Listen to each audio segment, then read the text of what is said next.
Hola compañeros, ¿cómo les va? Vamos a ver el siguiente tema que viene en la plataforma después de anestésicos locales, después de anestésicos generales. Hoy vamos a ver el tema 6.4 de anestésicos locales.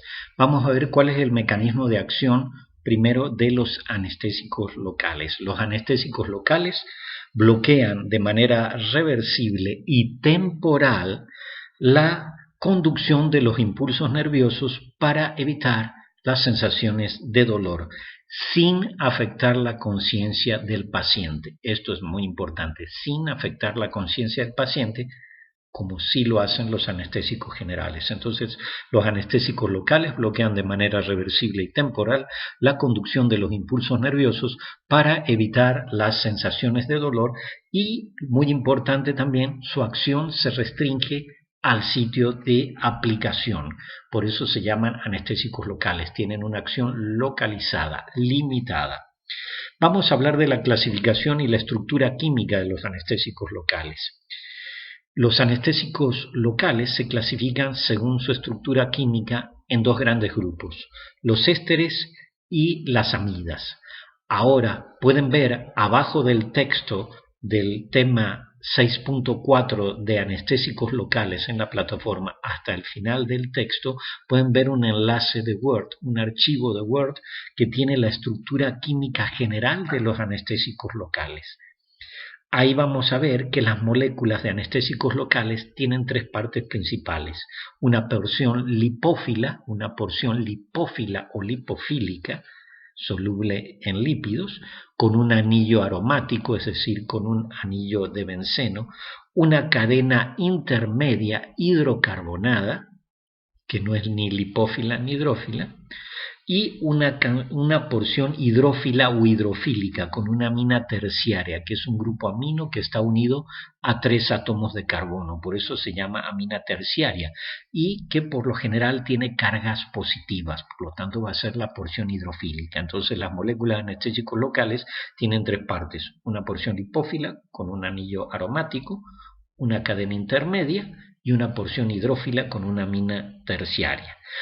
Ahora bien, según el enlace que une a la cadena intermedia con la porción lipófila, los anestésicos locales se dividen en dos grandes grupos, los ésteres y las amidas. Ahí pueden ver en el dibujo que está en el archivo de Word, al final del texto del tema 6.4, ahí pueden ver la estructura química de los ésteres y de las amidas. Como pueden ver, si el enlace que une la cadena intermedia con la porción lipófila es un éster, un enlace éster, entonces los anestésicos locales serán ésteres. En cambio, en las amidas, el enlace que une la cadena intermedia con la porción lipófila, con el anillo aromático, es un enlace amida. Por lo tanto, esos son las amidas, las que tienen un enlace amida entre la cadena intermedia y la porción lipófila.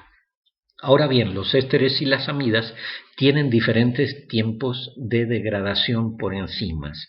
Los ésteres son más rápidamente hidrolizados en el plasma sanguíneo por las pseudocolinesterasas.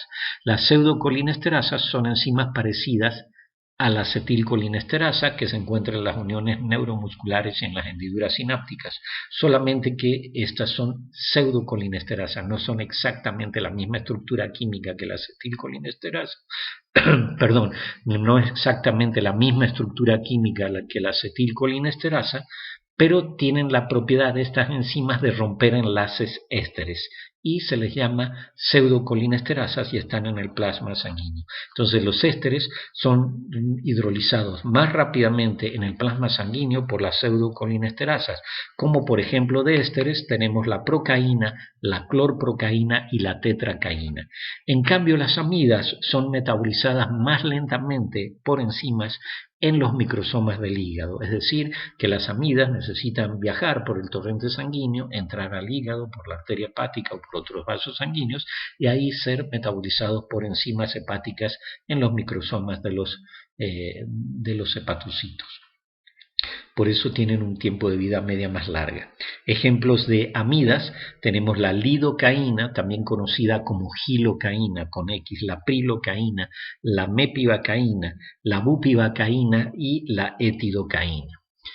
Bien, hay una clave, un tip que les voy a dar para distinguir los ésteres de las amidas. Los ésteres en su nombre tienen una sola I, por ejemplo, procaína, una I, clorprocaína, una I, tetracaína, una I, todos esos son ésteres. En cambio las amidas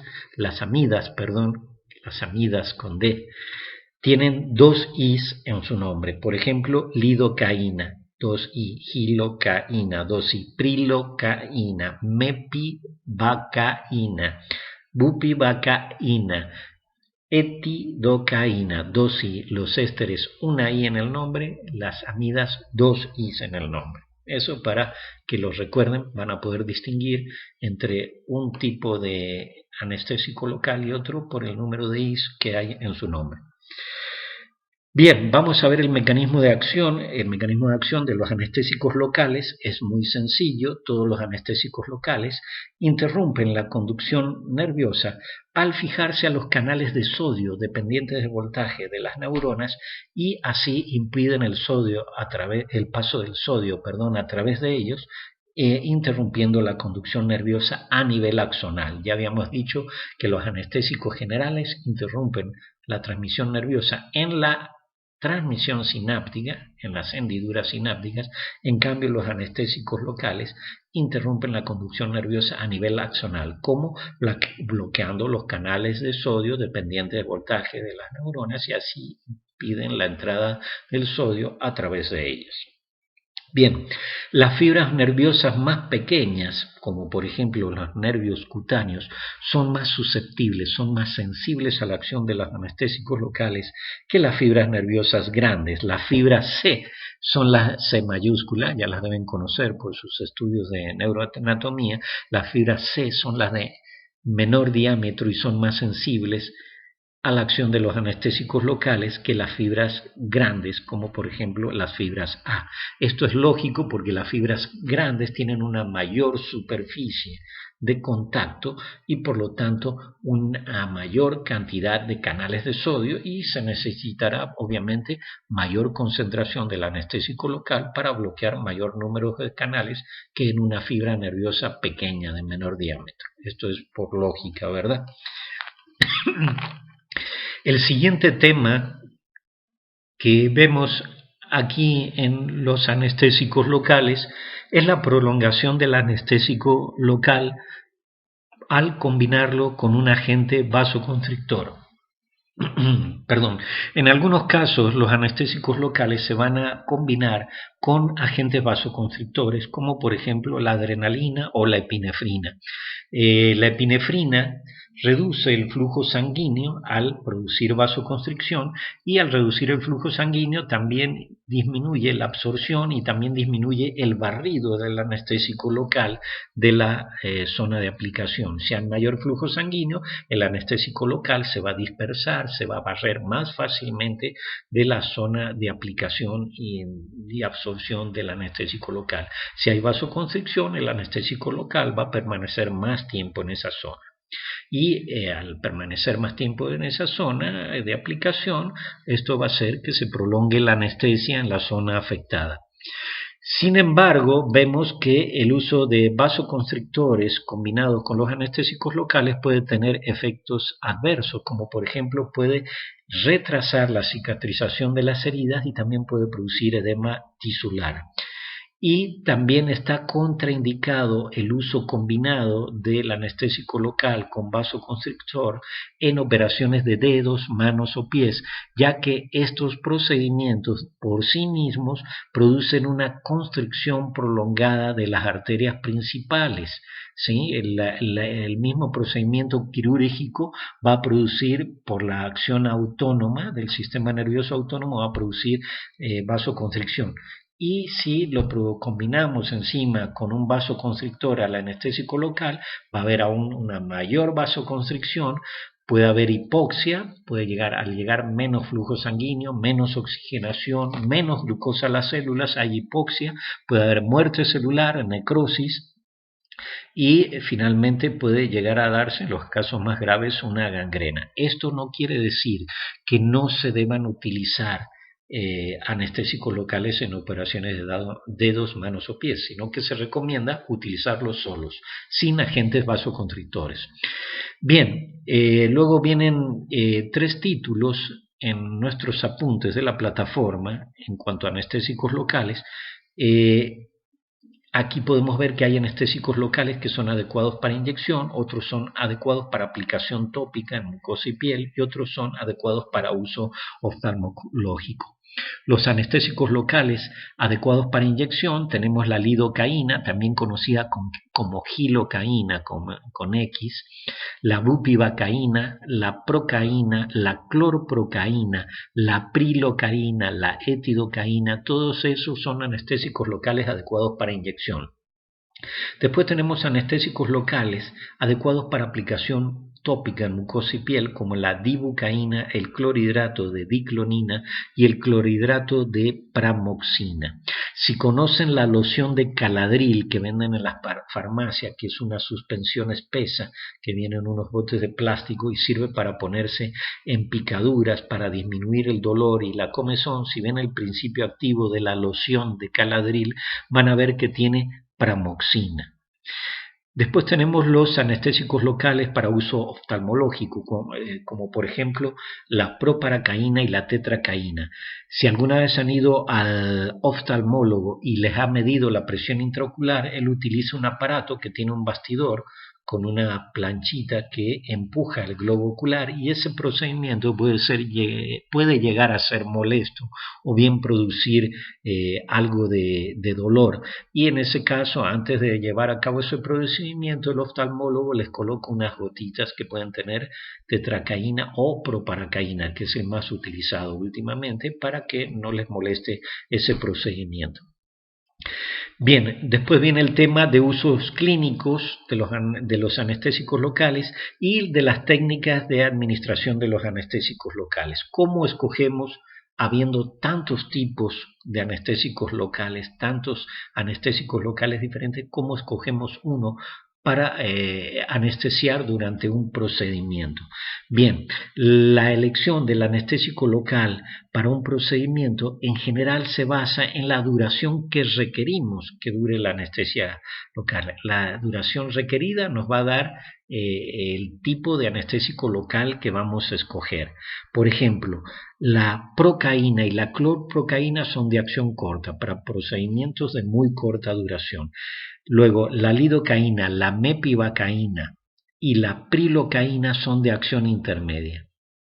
Y finalmente tenemos que la tetracaína, la bupivacaína y la etidocaína son de acción prolongada. Para procedimientos que requieran 10 minutos o un poco más, usamos este tipo de anestésico local. Entonces, la duración que requiramos va a ser básica para que nosotros escojamos el anestésico local, porque hay unos que son de acción corta, otros son de acción intermedia y otros son de acción prolongada.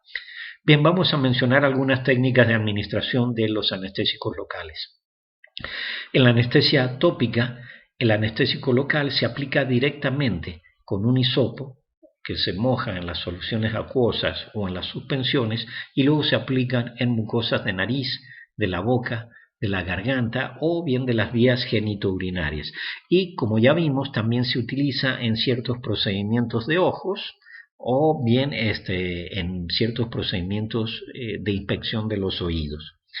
Después tenemos la anestesia por infiltración, que consiste en que el anestésico local se inyecta directamente en los tejidos sin tomar en cuenta la trayectoria de los nervios cutáneos o bien de nervios más profundos. No se toman en cuenta la trayectoria de los nervios.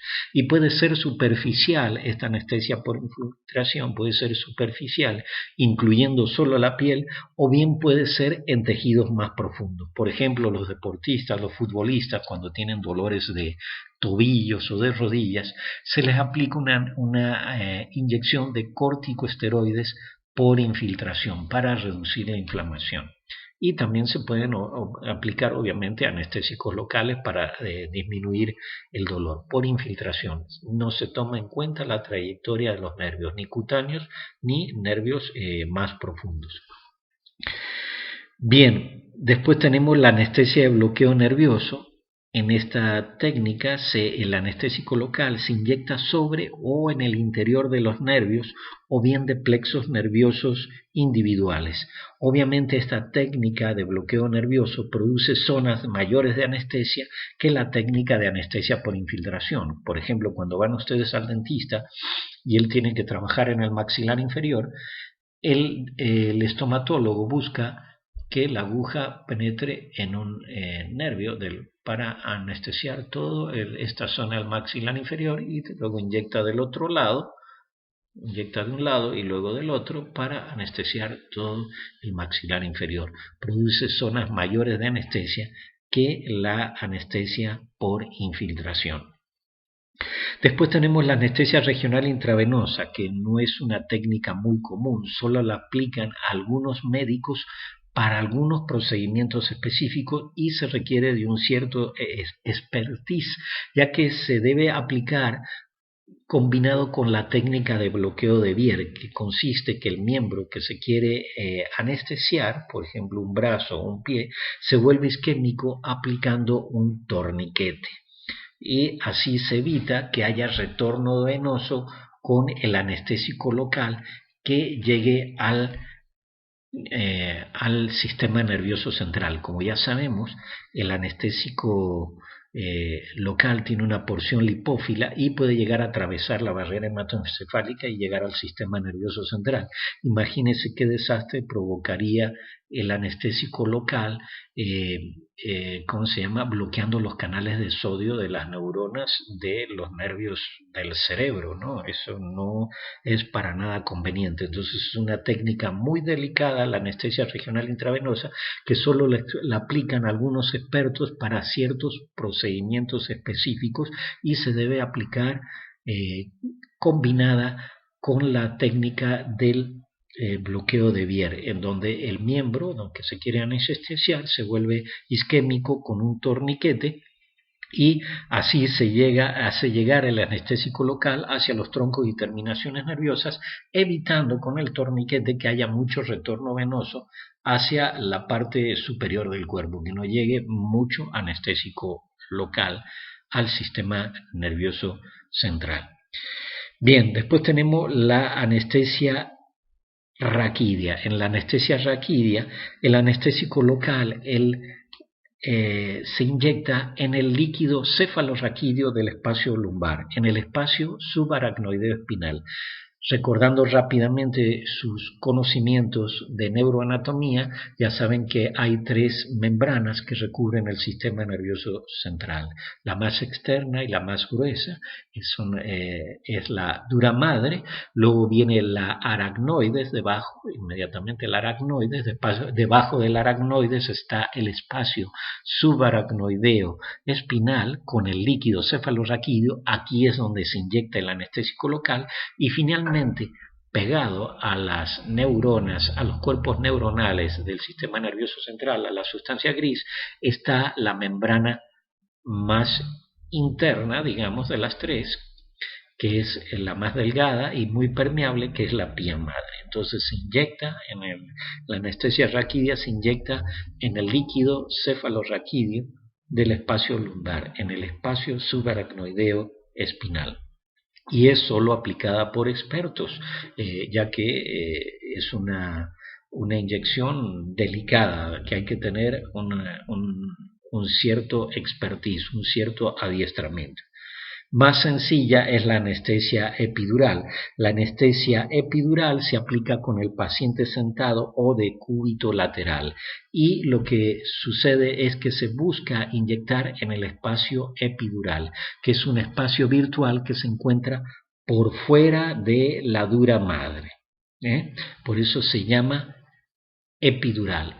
Se busca inyectar en el espacio epidural o que es un espacio virtual que se encuentra por fuera de la dura madre. Por eso se llama epidural, arriba de la dura madre. El nivel de la punción está en función de la zona que nosotros deseamos anestesiar. En general, la punción lumbar es la más frecuente y el anestésico local se inyecta entre 2 vértebras lumbares para anestesiar la zona abdominal. Bueno, más atrás en los apuntes me olvidé de hablarle de los efectos adversos de los anestésicos locales. Abajo de los anestésicos locales para uso oftalmológico, ahí vienen los efectos adversos de los anestésicos locales. Como ya les dije, no es conveniente que lleguen en grandes concentraciones al torrente sanguíneo, ya que si llegan en grandes cantidades al torrente sanguíneo y llegan al sistema nervioso central, pueden producir estimulación del sistema nervioso central con inquietud, temblores, incluso pueden llegar hasta convulsiones. Se puede afectar la transmisión en la unión neuromuscular y también bloquear la sinapsis en los ganglios autónomos. Pueden disminuir también la frecuencia y la fuerza de contracción del corazón, también deprimen las contracciones intestinales y relajan el músculo liso vascular y bronquial, entre otros efectos adversos. Y en cuanto a la toxicidad de los anestésicos locales, que lo pueden ver abajo de la anestesia epidural, los efectos tóxicos de los anestésicos locales no se tienen que dar, se dan de manera accidental, por ejemplo, por una inyección intravascular accidental, que ya dijimos que los anestésicos locales, que tienen una porción lipófila, pueden atravesar la barrera hematoencefálica y si llegan al cerebro, bueno, pueden producir muchos efectos adversos.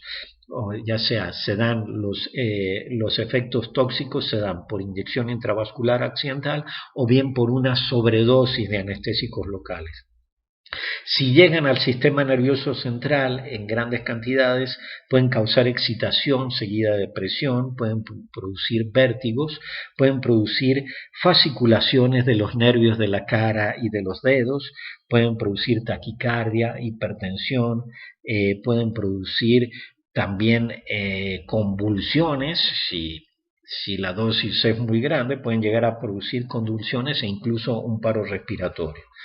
Una sobredosis de anestésico local en el sistema cardiovascular puede disminuir la contractilidad, la excitabilidad y la velocidad de conducción en el corazón. También pueden producir una hipotensión ligera, ya que producen una vasodilatación periférica que puede llegar a convertirse en una hipotensión grave, pueden producir bradicardia, incluso pueden llegar a producir un colapso cardiovascular. Bien, compañeros, nos vemos hasta el siguiente tema de farmacología. Hasta luego, compañeros del cuarto B.